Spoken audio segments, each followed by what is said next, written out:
Does Prop 205 allow marketing to children? This is one of my favorite lies of our opposition. They use pictures of candy bars and things that haven't been sold in Colorado since 2008, long before legalization, long before regulation. In fact, it's regulation and legalization that took these things out of the marketplace. Right now in Colorado, they're undergoing a sweeping reform, allowing any sort of edible to make sure that it's not marketed to children. So you can have your gummies, they just maybe can't be shaped like gummy bears, for example. Arizona's law took the best of Colorado's law and Washington's law with regard to protecting kids. The Marijuana Department of Licensing and Control has the authority to establish regulations to make sure that the industry doesn't market to kids, doesn't do things that are attractive to kids, and in fact make sure that all products are packaged in child-resistant packaging that meets federal standards. So absolutely not. 205 is not about selling to kids. 205 is about selling to adults that are over the age of 21 and doing so in a licensed, tax-regulated manner. And at the end of the day, that's what we want to replace. We want to replace drug dealers that are going to market to your kids, that sell in their high schools and don't check ID. How does Prop 205 benefit kids? Prop 205 does a lot of things for kids. First of all, it's going to make it harder for them to get marijuana. Right now, drug dealers don't check ID. Since 1980, high schoolers and 8th graders in this country have said that marijuana is easy or very easy for them to get. That's 60 years and $40 trillion spending on prohibition, and it's still easy for kids to get inside their high school. So that's number one. Take the marijuana out of the drug dealers' hands, put it in licensed, regulated businesses that will check ID. Number two, we capture the benefits from the sales of those drugs in the form of a 15% tax on the end product.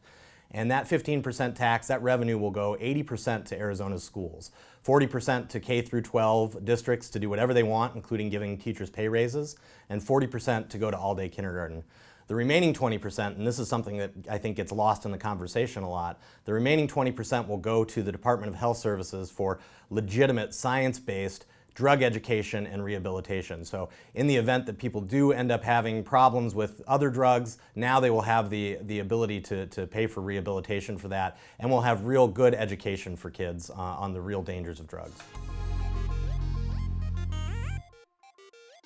Does Proposition 205 create a monopoly? Only if you consider thousands of new businesses a monopoly. The initiative allows for at least 150 retail stores, an unlimited number of grows and infusion extraction and distribution businesses. This hardly qualifies as a monopoly. Further, in 2021, the Commission can expand the landscape of both number of retail stores and the types of marijuana businesses, adding both on-site consumption, in other words, marijuana-type bars, and delivery services in 2021. So hardly a monopoly. This is one of the things that we had to be very careful about when we drafted it. We knew that our opponents were going to make the argument that there were going to be more dispensaries than there were Starbucks, that there was going to be a dispensary on every corner, that there was going to be a dispensary next to your kid's school. So we had to be very careful about this, and we felt this struck a reasonable balance between the interests.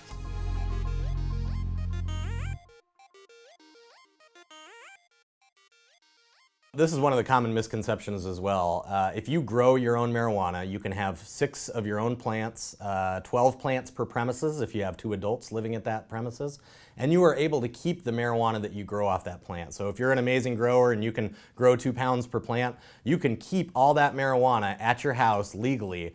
The only thing you can't do is walk around with more than an ounce and sell it. You can give it away, you can walk around with it 1 ounce at a time, but the remaining pounds you have to keep at your house, and you can do so legally. The most important thing, though, that I think gets lost on people is that no longer will smell of marijuana simply be probable cause for police to come and kick in your door, because now it's legal for every adult to grow marijuana. So if you're an adult over the age of 21, smell of marijuana will no longer be probable cause for the cops to come in and kick in your door. So I think that's a huge step forward, and anybody that's a marijuana consumer or wants to grow marijuana should absolutely vote yes for Proposition 205.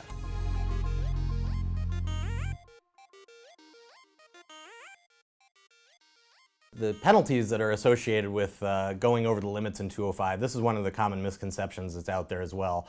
The initiative allows for anybody to have and possess with them while they're walking around an ounce of cannabis up to 5 grams of concentrate.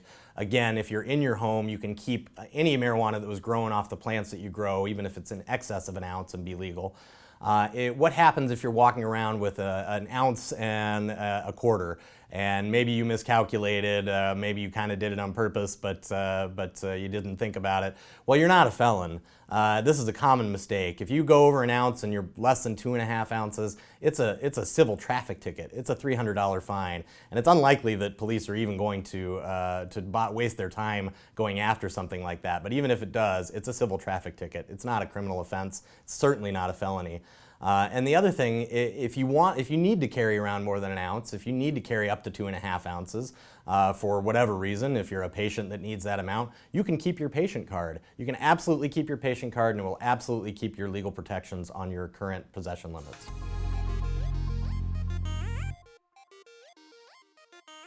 Can you create concentrates out of the marijuana that you grow at your home? Absolutely you can. The only thing you can't do is use a flammable solvent like butane or propane to do it.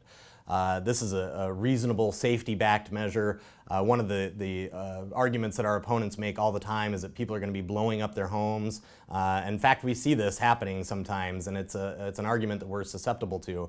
So we had to make sure that it wasn't legal for people to be using butane inside their houses, and really they shouldn't be. Butane and propane extractions should be done in a licensed, regulated business that's cleared building code, that's cleared through the fire department. This is responsible, reasonable regulation. But you want to go out and create concentrates, you can do so in a number of other different fashions, just like you might do at home today. And you can possess those concentrates at your house.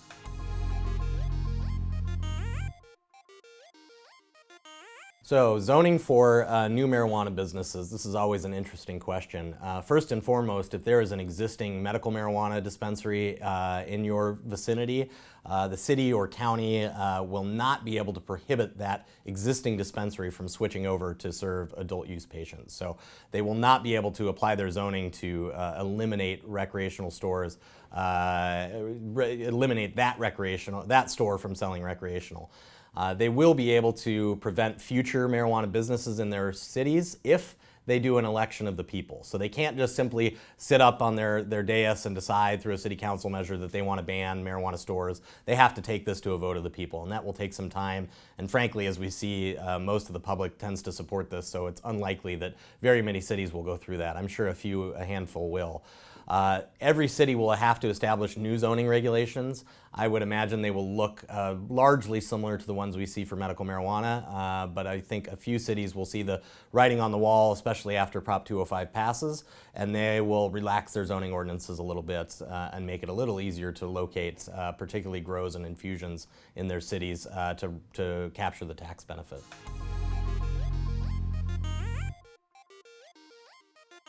What are the timelines and what does the rollout of Proposition 205 look like? If Proposition 205 passes, when Proposition 205 passes rather, the vote will be certified by the governor sometime within approximately 60 days of the vote. And as soon as that vote is certified, the legal protections go in place. So you will be able to possess up to an ounce and grow 6 plants at your house, 12 plants per premises, 6 per adult. Essentially immediately when the vote is certified. So within 30 to 60 days after the vote.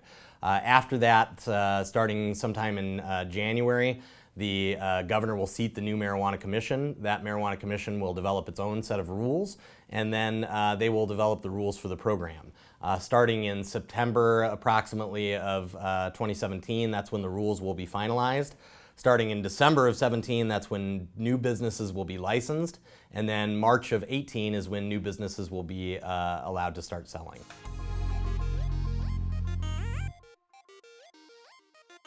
What does the Department of Marijuana and Licensing Control look like? That department will be a 7-member body. It will be seated by the governor.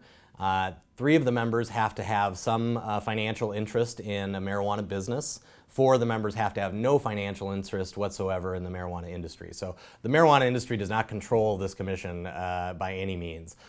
People ask me, why would you put industry folks on the commission? Well, do you want a whole bunch of people with no idea about marijuana regulating the marijuana industry? It doesn't make sense. We have to have some sort of voice of reason on there so these regulations come out and are workable. But they're by no means in control. The 4 non-marijuana members of the commission have to be of different political parties, and they have to be from different areas of the state. So the governor can't just pick his cronies. He's got to pick people from different parts of the state and different political parties to represent the views of the people. So we don't anticipate that there will be a problem seating the commission. They may take a little bit longer to create their rules than we have prescribed in the initiative, but if they drag their feet, we can sue them. Anybody can sue them for failing to implement the law, or localities can begin licensing marijuana businesses to sell if the state drags their feet. So there's a lot of protections in there to make sure that the government doesn't try to hold us up. I'd encourage you to look deep in your heart if you're considering voting no on 205. The cost of prohibition is something that really gets lost in this conversation a lot. I've seen prohibition tear families apart. I've seen prohibition lock otherwise law-abiding citizens in a cage for choosing something safer than alcohol, frequently for choosing it because it's their medicine. There's a lot of people out there that can benefit from marijuana that are unable to use marijuana legally now because they either can't afford their medical card or because their condition isn't on the list. So let's get rid of prohibition. We have an opportunity here in Arizona to change the world, and it's time to do it. Please vote yes on 205.